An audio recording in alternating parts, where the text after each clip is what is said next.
And I, the Wrestle Vessel, would just like to give a little plug to some of my merchandise for sale. We got wrestling videotapes, wrestling DVDs, both ones on clearance. We got autographed cards, autographed 8x10s, rare 1989 and 1990 8x10s released by the WWF. We got some classic books, both wrestling, sports, and other kind of books. We got a Spin Fighter set of Razor Ramon and Bam Bam Bigelow, and much more. So please contact me, Mr. Wrestling Tape 1 on YouTube, aka The Wrestle Vessel, and watch more great videos of The Wrestle Vessel and The Aftershock right here on YouTube.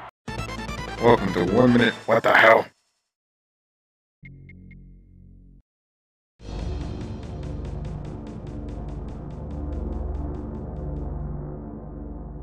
So here we are playing Doom for the Super Nintendo. As you can see here. And we are immediately in the game right here. And first thing that you notice between the PC and the Super Nintendo version is that the Super Nintendo version has a much choppier frame rate.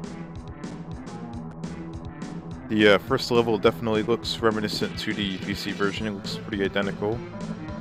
Believe it or not, the Super Nintendo version of Doom did not use the Doom engine. It used some type of a custom engine for the Super Nintendo.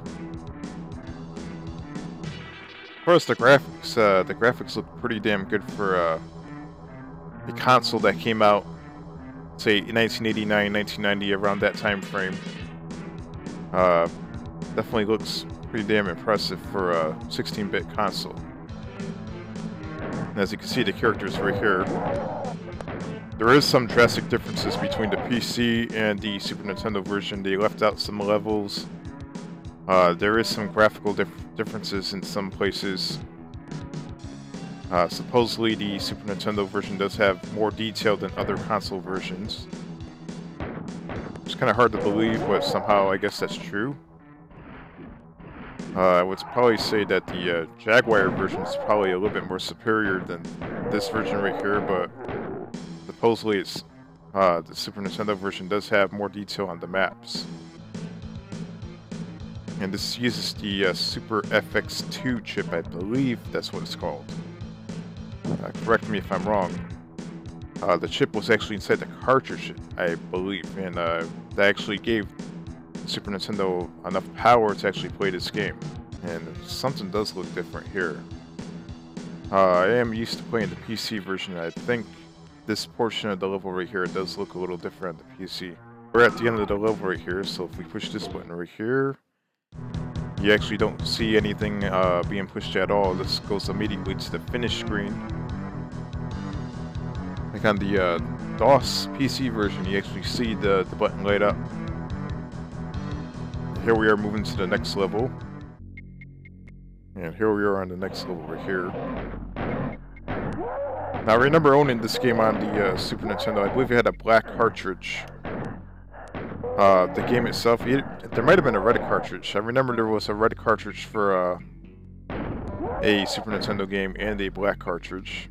It's either one or the other. And the game itself on the Super Nintendo ran pretty identical to what this is right here. And interestingly enough, there was a Sega 32X version, which I still currently own. I personally like the 32X version better. I do feel like it's a better version of Doom than the Super Nintendo version. But for what it's worth, the Super Nintendo version is a pretty mediocre version of Doom in my opinion, but for a console version, it's not that bad.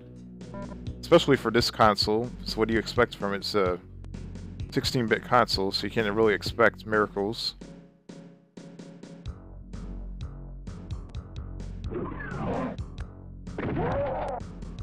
Now the sound, there is some sound differences in this game as well. Like the chainsaw, for example, I heard sounds completely different than the PC version. I just killed myself.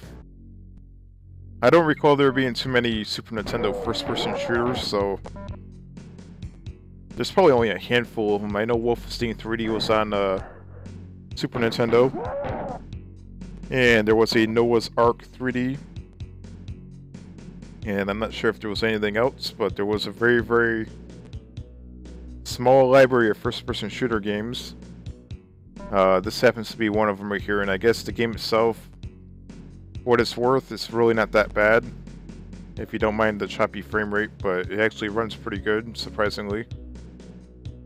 Don't expect it to be as good as the PC version. Nonetheless, the game itself is actually a pretty decent console version of the game. Not the greatest, not the worst, but still playable. And if you had the Super Nintendo back in the day, you're probably in for a treat. Because if you didn't have a computer, this was basically your way of playing Doom.